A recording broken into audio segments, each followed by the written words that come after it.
শুভ সকাল। শ্রী শ্রী রামকৃষ্ণ কথামৃততে আমরা তৃতীয় দর্শনের দিন ছিলাম, যেখানে কিনা দক্ষিণেশ্বরে শ্রীরামকৃষ্ণের কাছে মাস্টারমশাই অর্থাৎ কথামৃতকার শ্রীযুক্ত মহেন্দ্রনাথ গুপ্ত মহাশয় তৃতীয়বারের জন্য উপস্থিত হয়েছিলেন। আর আমরা শুনেছিলাম যে শ্রীরামকৃষ্ণ কথায় কথায় বলছিলেন যে জীব করকম, জীব চার রকম, নিত্য জীব, মুক্ত জীব, মুমুক্ষু জীব, বদ্ধ জীব।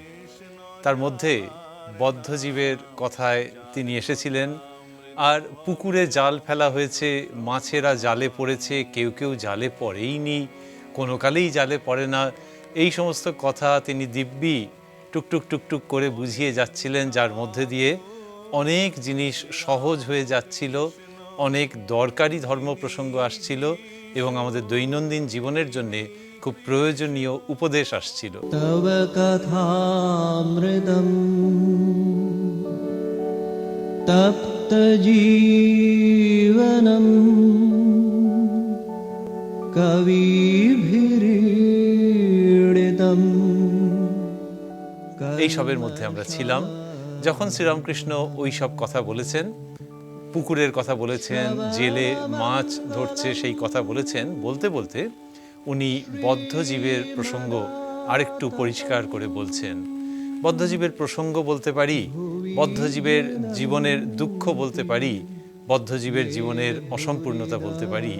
এইগুলো শ্রীরামকৃষ্ণ বলছেন যে বদ্ধজীবের কীরকম অবস্থা না, তার হাত পা বাঁধা থাকে এবং সে মনে করে যে সংসারের কাম কাঞ্চনেই সুখ আছে এবং তাতেই সে নির্ভয় হয়ে থাকতে পারবে।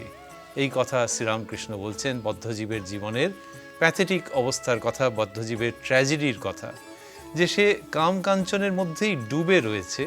আর শ্রীরামকৃষ্ণের বলার ভঙ্গিটি এইরকম যে ওই কাম কাঞ্চনে যে ডুবে রয়েছে, অর্থাৎ বিভিন্ন রকমের কামনা বাসনার মধ্যে যে ডুবে আছে, তাতে এমনিতে বলতে গেলে অসুবিধে ছিল না যদি সেগুলো তাকে সত্যিকারের সিকিউরিটি দিত। কিন্তু তিনি বলছেন যে ওই যে কাম কাঞ্চনে সে ভাবে যে ওতেই নির্ভয় হয়ে থাকে, কিন্তু জানে না, এইবার প্রসঙ্গ সিরিয়াস হয়ে যাচ্ছে, বলছেন যে জানে না যে ওতেই মৃত্যু হবে। তাহলে এই কাম কাঞ্চনে মৃত্যু হবে, কামনা বাসনায় মৃত্যু হবে, এই কথা শ্রীরামকৃষ্ণ কেন বলছেন? কামনা বাসনা মানে সেটা যে একজন মানুষের ফিজিক্যাল মৃত্যুর কারণ হবে, অতটাই কি? মনে হয় সেইভাবে বলছেন না। তিনি বলতে চাইছেন যে মানুষের মধ্যে যে সম্ভাবনা রয়েছে, তার মধ্যে যে একটা বিরাট ব্যক্তিত্ব বিকশিত হয়ে উঠবার সম্ভাবনা রয়েছে, তার মধ্যে থেকে ভগবান লাভের যে সম্ভাবনা রয়েছে, সেই সম্ভাবনাটার অপমৃত্যু হবে যদি সে কামনা বাসনার মধ্যে একেবারে জর্জরিত হয়ে থাকে বা গলা অবধি হয়ে থাকে। সেইখান থেকে তিনি বলছেন যে জানে না যে ওতেই মৃত্যু হবে। পাছে এই পরিবেশটা একটু ভারী ভারী হয়ে যায়, হয়তো সেই কারণেই শ্রীরামকৃষ্ণ একটু হালকা গল্পের মধ্যে আসছেন। তারপরে গল্পও বলতে পারি, আবার ভুরি ভুরি এরকম আছে সেই দৃষ্টান্তও বলতে পারি। শ্রীরামকৃষ্ণ বলছেন যে বদ্ধজীব যখন মরে, বদ্ধজীব যখন মরে অর্থাৎ তিনি এরকম একটা চিত্র তৈরি করছেন যে বদ্ধজীব যখন একেবারে ডেথ বেডে রয়েছে, সেই সময়তে কি হচ্ছে, তার পরিবার বলছে, অর্থাৎ তার স্ত্রী বলছে আর কি। তো শ্রীরামকৃষ্ণ বলছেন যে বদ্ধজীব যখন মরে তখন তার পরিবার বলে, তুমি তো চললে, আমার কি করে গেলে, এইরকমভাবে সেই মানুষটা আক্ষেপ করে। এইটা বলে শ্রীরামকৃষ্ণ একটু হাসির ছলে এইরকম একটা হাস্যকর অবস্থাকে তুলে ধরছেন। কি সেটা? সেটা হচ্ছে যে তার স্ত্রী কিন্তু অভিযোগ করছে পুরোপুরি তার নিজের দিক থেকে, আর বলছে তুমি তো চললে, অ্যাজ ইফ যে সেই মানুষটা ইচ্ছে করে যেন ওয়াকআউট করছে, তা তো আর নয়, সে এক সেকেন্ডও বেশি পেলে বেঁচে থাকতো। কিন্তু তার স্ত্রীর অভিযোগ হচ্ছে তুমি তো চললে, আমার কি করে গেলে। অন্যভাবে ভাবতে গেলে যে চললে যাচ্ছে যাও, অতটা আপত্তি ছিল না, কিন্তু আমার দিকটা করে গেলে না, এটাতে খুব প্রবল আপত্তি আছে। তো এই সাংসারিক জীবনের মধ্যে যে অন্তঃসার শূন্যতা থাকে, সেইটাকে শ্রীরামকৃষ্ণ তুলে ধরছেন। বদ্ধজীবের যে প্লাইট, বদ্ধজীবের জীবনের যে করুণ কাহিনী, সেটা তুলে ধরছেন তিনি, যে দিব্যি আরামে আদরে ছিল, কিন্তু ওই ডেথ বেডে এইটা তাকে শুনতে হলো যে তুমি তো চললে, আমার কি করে গেলে। চিন্তয় মম মানস হরি চিদ ঘন নিরঞ্জন। আবার এই গল্প বা এই দৃষ্টান্ত পাছে কেউ মনে করেন যে আচ্ছা মেয়েদেরকে কি তাহলে একটুখানি কম নাম্বার দেওয়া হলো, তা নয়। শ্রীরামকৃষ্ণ আবার তারপরেই ওই পুরুষ মানুষটির কথাতেও আসছেন কোথায়? যখন তিনি বদ্ধজীবের প্রসঙ্গ এই গল্পের মধ্যে দিয়ে দিয়ে ক্ল্যারিফাই করছেন বা বদ্ধজীবের জীবনের মধ্যে যে ভয়েডগুলো আছে সেগুলোকে এক্সপোজ করছেন মানুষের শিক্ষার জন্যে। বলছেন যে ওই বদ্ধজীব অর্থাৎ যে পুরুষ মানুষটি, তার এমনি মায়া যে সে কি করছে, দেখছে যে ঘরে একটা প্রদীপ জ্বলছে আর প্রদীপের সলতেটা একটু বাড়ানো রয়েছে। সেই দেখে বদ্ধজীব বলছে যে সলতেটা বাড়ানো রয়েছে, তেল পুড়ে যাবে, সলতে কমিয়ে দাও। তো এদিকে মৃত্যুশয্যায় শুয়ে রয়েছে। শ্রীরামকৃষ্ণই এটি বলছেন। মানে খুব অল্প কথা ব্যবহার করে, খুব অল্প তুলির আঁচড়ে একটা চিত্রকে ফুটিয়ে তুলছেন এবং জীবনের বিচিত্র অবস্থাকে তুলে ধরছেন। তিনি বলছেন যে বদ্ধজীব বলছে যে তেল পুড়ে যাবে, সলতে কমিয়ে দাও, এদিকে মৃত্যুশয্যায় শুয়ে রয়েছে। এই যে স্যাটায়ার, এই যে শ্লেষাত্মক উক্তি শ্রীরামকৃষ্ণ কথামৃতের মধ্যে বিভিন্ন জায়গায় করেছেন, কিন্তু স্যাটায়ারে যেটা একটু সতর্ক থাকতে হয় বা দক্ষ যিনি সাহিত্যিক তিনি যখন শ্লেষ তৈরি করেন তখন যেটাতে সাধারণত একটু সতর্ক থাকেন সেটা হচ্ছে কেউ যাতে আহত না হয়। শ্রীরামকৃষ্ণ ঠিক সেই জায়গাতে রয়েছেন, তিনি যেন পুরো ব্যাপারটার সঙ্গে সিম্প্যাথাইজ করছেন, অ্যাট দ্য সেম টাইম এক্সপোজও করছেন। এইটা শ্লেষ বা স্যাটায়ারের খুব উচ্চাঙ্গের নিদর্শন, তাতে কোনো সন্দেহ নেই। আবারও বলছেন দক্ষিণেশ্বরে তার ঘরে বসে যখন বলে যাচ্ছেন, কীরকম সুন্দর করে যেন একজন কথক মানুষ তিনি কথা বলছেন, অথবা বাড়িতে খুব আপনজন কেউ এসছেন তিনি কথা বলছেন, যার কথা শুনতে ইচ্ছে করে, মনে হয় যেন কথা শেষ না হয়, বা তিনি যদি চলে যান সেদিনের মতো মনে হয় আবার কবে আসবেন।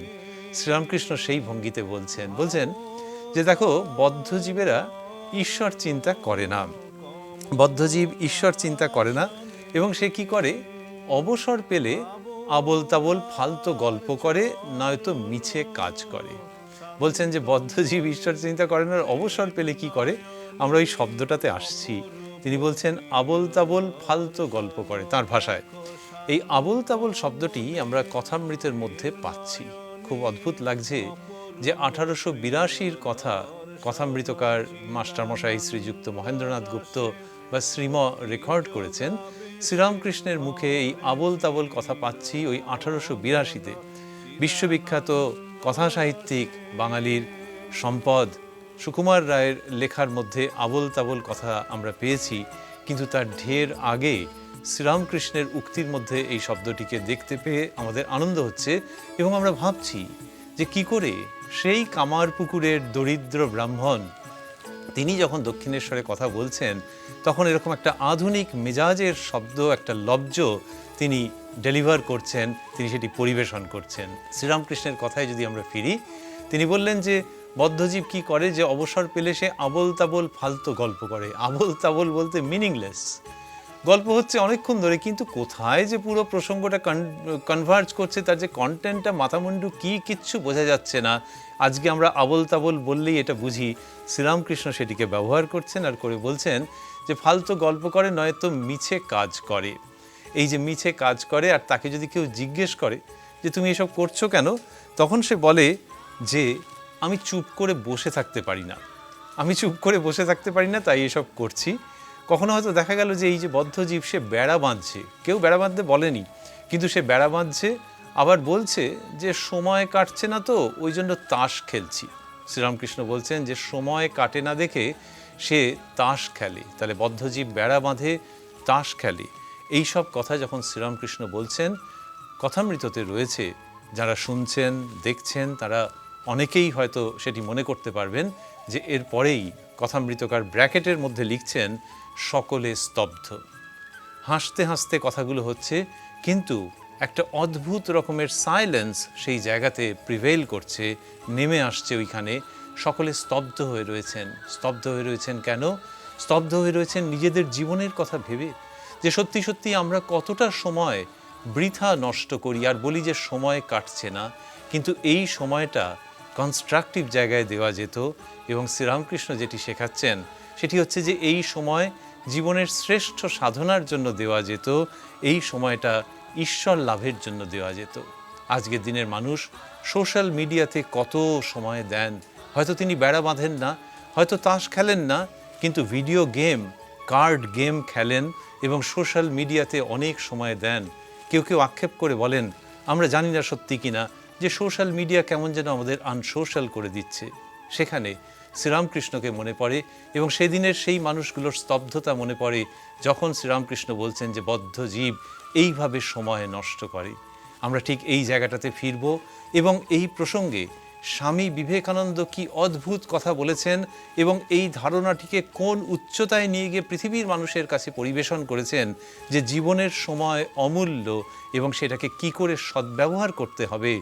শ্রীরামকৃষ্ণের কাছ থেকে যে ভাব তিনি পেয়েছেন সেটা বিশ্বময় তিনি কিভাবে ছড়িয়ে দিয়েছেন। শ্রীরামকৃষ্ণ যেভাবে জীবনের যে সময়, সেই সময় কেন অমূল্য সেই কথা বলেছেন এবং খুব স্নেহের সঙ্গে বকুনি দিয়েছেন এই বলে যে বদ্ধজীবেরা কিভাবে সময়ের অপচয় করে।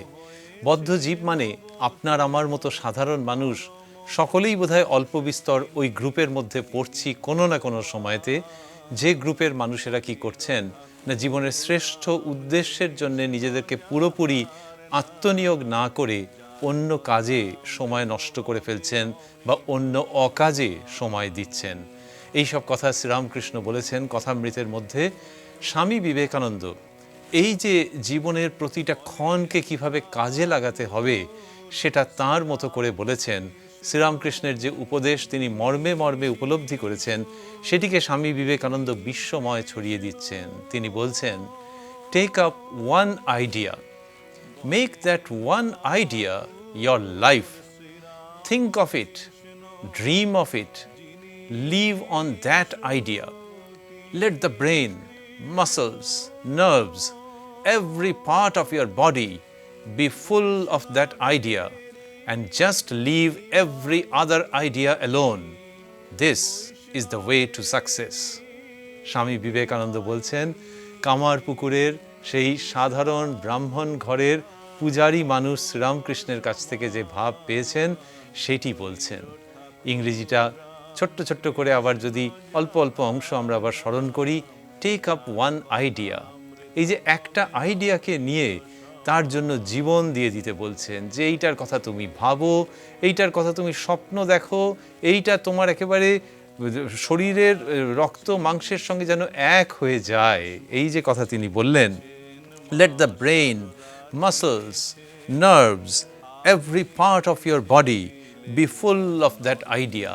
তুমি ফিজিক্যালি ওই আইডিয়ার সঙ্গে টিউনড হয়ে যাও। এই যে স্বামী বিবেকানন্দ বলছেন, এটা মনে হয় যে কোনো প্রফেশনালের জন্যেও সত্য, যে কোনো ঈশ্বর সাধকের জন্যেও সত্য, যে কোনো মানুষ যার কোনো একটা সিরিয়াসনেস আছে জীবনে, তার কাছে স্বামী বিবেকানন্দের এই উক্তি মহামূল্যবান রত্নরাজির মতো, যে তুমি জীবনে যেটাকে বুঝেছো তার জন্য অল আউট যাও, তার জন্য নিজেকে পুরোপুরি ডেডিকেট করে দাও, অন্য সবগুলোকে গৌণ করো। বোধহয় এই ডেডিকেশনের জায়গাটা পরিষ্কার করে না ধরতে পারলে কোনো ফিল্ডেই এক্সেলেন্স সম্ভব নয়।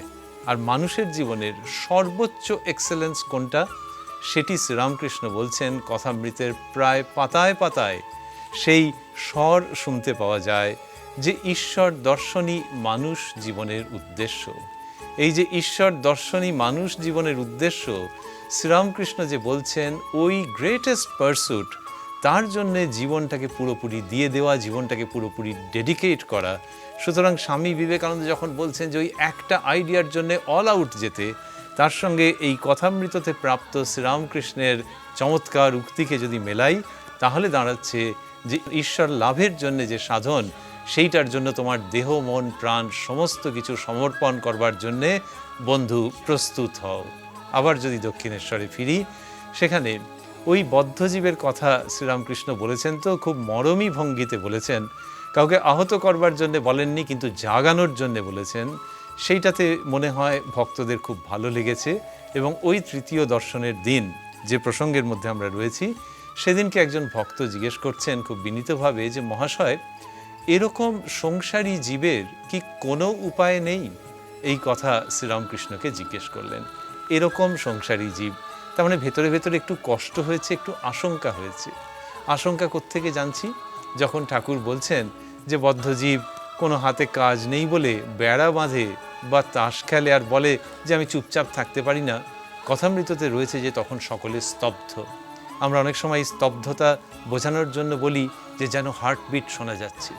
এই যে মানুষের মনের মধ্যে একটা আশঙ্কা তৈরি হচ্ছে, একটা রিথিঙ্কিং হচ্ছে, সেই মানুষটা ভেতরে ভেতরে গুটিয়ে নিয়ে আসছে নিজেকে, যেন হার্টবিট শোনা যাচ্ছে, সেরকম একটা পরিবেশ তৈরি হচ্ছে। তার থেকেই হয়তো এই ধরনের প্রশ্ন যে এইরকম বদ্ধজীবের কি কোনো উপায় নেই? শ্রীরামকৃষ্ণ যেন ওই প্যালপিটেশনটাকে স্বাভাবিক করে দিচ্ছেন। ওই হার্টবিটের মধ্যে যে অস্বাভাবিকতা ছিল, একটু ভয় ভয় পেয়ে গেছে হয়তো মানুষটা, সেখান থেকে আবার স্বাভাবিক ছন্দে ফেরাচ্ছেন শ্রীরামকৃষ্ণ। তিনি কি সুন্দর করে বললেন এই প্রশ্নের উত্তরে, অবশ্য উপায় আছে। অবশ্য মানে ডেফিনেটলি একটা উপায় আছে। বলছেন অবশ্য উপায় আছে, মাঝে মাঝে সাধুসঙ্গ, মাঝে মাঝে নির্জনে থেকে ঈশ্বর চিন্তা আর বিচার, তার কাছে প্রার্থনা, আমাকে ভক্তি বিশ্বাস দাও। বিশ্বাস হয়ে গেলেই হলো, বিশ্বাসের চেয়ে আর জিনিস নাই। এই কথা শ্রীরামকৃষ্ণ যে বলছেন, একজন খুব বড় কার্ডিওলজিস্ট যদি ইন্টারভিন করেন এবং একটা মানুষকে আরোগ্য করবার চেষ্টা করেন, শ্রীরামকৃষ্ণ যেন সেইভাবে করছেন যে বদ্ধজীবের যে ফেট, বদ্ধজীবের যে দুর্ভাগ্য, এটা শুনে যদি কারোর আতঙ্ক হয়ে থাকে, প্যালপিটেশন তৈরি হয়ে গিয়ে থাকে, শ্রীরামকৃষ্ণ পুরো ব্যাপারটার মধ্যে খুব সুন্দর ম্যানেজমেন্ট নিয়ে ঢুকছেন এবং মানুষকে আশ্বস্ত করছেন আর বললেন অবশ্য উপায় আছে। কি সুন্দর! কোনো ডাক্তারবাবুও যদি আমাদের বলেন যে আরে কী হয়েছে, যা হয়েছে কিন্তু আপনি ডেফিনেটলি সেরে যাবেন, অনেকে বলে যে এই ধরনের কথা শুনলে 50% সেরে যায়। শ্রীরামকৃষ্ণ বলছেন অবশ্য উপায় আছে। এই যে অবশ্য শব্দটাতে যদি আমরা একটু ফিরি, দেখব যে এরকমভাবে তিনি আরও বলেছেন, আগেও বলেছেন। এই যে অবশ্য উপায় আছে, এই কথাটি আমরা যদি একটু রিওয়াইন্ড করে যাই মনে মনে, তাহলে দেখব যে তিনি আগেও এটি ব্যবহার করেছেন। এবং সেটি কোথায় ব্যবহার করছেন? আমরা রিওয়াইন্ড করে যাচ্ছি দ্বিতীয় দর্শনে। দ্বিতীয় দর্শন আমরা এই অনুষ্ঠানেই শুনেছি। দ্বিতীয় দর্শনের দিন শ্রীরামকৃষ্ণের কাছে এই প্রশ্ন এসেছিল যে ঈশ্বরকে কি দর্শন করা যায়? তখন তিনি বলেছিলেন হ্যাঁ, অবশ্য করা যায়। এই যে শব্দ যে অবশ্য করা যায়, এইটা শ্রীরামকৃষ্ণের একটি বিশেষত্ব, যে তিনি কথার সঙ্গে কথা মেশাচ্ছেন না, এটাও হয় ওটাও হয় বলছেন না। সেই দিনকে বলা হয়েছিল যখন তাকে যে ঈশ্বরকে কি দর্শন করা যায়, তখন তিনি বলেছিলেন হ্যাঁ, অবশ্য করা যায়। আজকে এই তৃতীয় দর্শনের দিন যখন বলা হলো যে বদ্ধজীবের বা সংসারী জীবের কি কোনো উপায় নাই, তখন তিনি বলছেন অবশ্য উপায় আছে। এই অবশ্য শব্দটি আমাদের খুব ভালো লাগছে। আর ভালো লাগছে এটা ভেবে যে এই রকমভাবে বা এর থেকেও বেশি জোর দিয়ে তিনি প্রসঙ্গ করেছিলেন নরেন্দ্রনাথের সঙ্গে। যখন নরেন্দ্রনাথ বলেছিলেন যে আপনি কি ঈশ্বর দেখেছেন, এই যে আপনি কি ঈশ্বর দেখেছেন, এইটার যখন নরেন্দ্রনাথজি বলেছিলেন, তখন শ্রীরামকৃষ্ণ বলেছিলেন যে হ্যাঁ দেখেছি। অবশ্য শব্দটা হয়তো ব্যবহার করেননি। যা বলেছিলেন সেটা আমরা প্রথম পাই স্বামী বিবেকানন্দের ইংরেজি জীবনীতে। তার থেকে যদি আমরা আমাদের মতো অনুবাদ করে নিই, তাহলে দাঁড়াচ্ছে যে শ্রীরামকৃষ্ণ বলেছিলেন যে হ্যাঁ দেখেছি, খুব এমফ্যাটিক্যালি বলেছিলেন, জোর দিয়ে বলেছিলেন। আর বলেছিলেন যে এই তোমাকে যেরকম দেখছি তার থেকে স্পষ্টভাবে দেখেছি। এই শ্রীরামকৃষ্ণ যিনি তার মেন ফ্রিকোয়েন্সিটাকে কিছুতেই ছাড়ছেন না, এবং সেই জন্য আমাদের এইসব শুনতে খুব আনন্দ হয় যে ঈশ্বর আছেন, তাকে দেখা যায়, তাকে উপলব্ধি করা যায় এবং ডেফিনেটলি করা যায়। সেই যে অবশ্য শব্দ বলছেন, এইটির কথা শুনতে শুনতে এই সুন্দর শব্দটিকে কানের মধ্যে দিয়ে মনে নিতে নিতে আমরা আরেকটুখানি প্রসঙ্গের মধ্যে এগোচ্ছি, যেখানে ভাবছি যে ওই যে শ্রীরামকৃষ্ণ একটু আগে বললেন যে কি করতে হয়, বদ্ধজীবের কীরকম উপায় আছে, আমরা তখন দেখছি যে তিনি বলছেন যে তার কাছে প্রার্থনা করতে হয়। তার কাছে প্রার্থনা করতে হয়, কি বলতে হয়, আমাকে ভক্তি বিশ্বাস দাও। এই যে শ্রীরামকৃষ্ণ শেখাচ্ছেন যে আমাকে ভক্তি বিশ্বাস দাও বলে বলছেন যে বিশ্বাস হয়ে গেলেই হলো, বিশ্বাসের চেয়ে আর জিনিস নাই। বলে বলছেন যে বিশ্বাসের কত জোর তা তো শুনেছ, বলে একটি কাহিনী বলবেন।